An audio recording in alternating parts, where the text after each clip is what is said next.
Former Press Secretary to Prime Minister Stephen King and Dr. Kenny Anthony, Winston Springer Senior, has expressed outrage at UWP General Secretary Oswald Augustine's characterization of Trust Director Bishnu Tulsie. The leading official in one of the island's two major political parties has recommended that the conservationist return to his native Guyana to help resolve the recent political impasse there. His angst stems from the National Trust protestations of the Cabot St. Lucia Golf Project at Kazumba Beach. Springer believes the remarks are beyond the pale.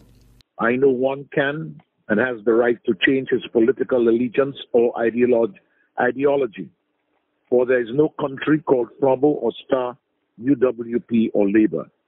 Moreover, Springer has taken umbrage with what he views as the revisionist history of the party General Secretary, once closely allied with George Odlum's PLP and the St. Lucia Labour Party, even invoking the name of Sir John Compton. The former close aide of the island's first Prime Minister and founder of the UWP argues that the rhetoric espoused by Augustine does not reflect the ideals of the late elder statesman. Mr. General Secretary, you did not know John Compton. Neither did your political leader, Alan Chasney. I knew John Compton. Stevenson King knew John Compton, Osmond Duven, Mikey Pilgrim, and Dunstan Dubole, to name a few. All this present UWP administration does and continues to do is destroy the Compton legacy. For example, the Fish Marketing Corporation, Radio St. Lucia, the Marketing Board, and if given a chance, the National Insurance Corporation. John G.M. Compton was a regionalist, not a nationalist. Born in Canouan in St. Vincent and the Grenadines.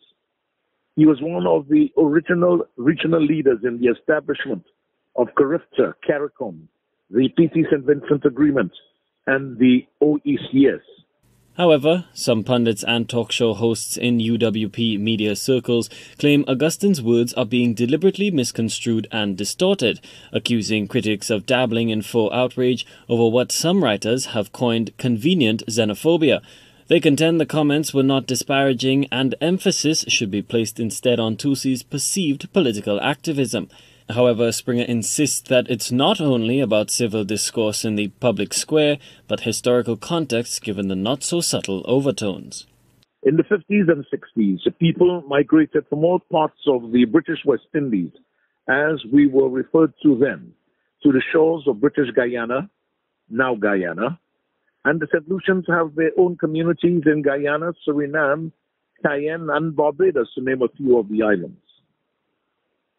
My grandfather, Fitzgerald Springer, was born in Barbados, and my great-grandfather on my mother's side was born in French Guiana. Where was Alan Chasney born? Or, for that matter, Dominic Fady?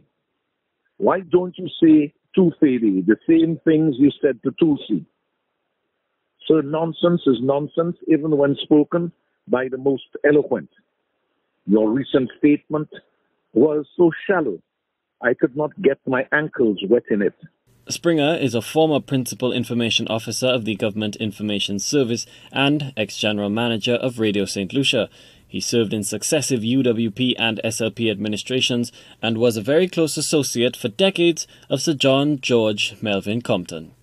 Colby DeVoe, HTS News Force.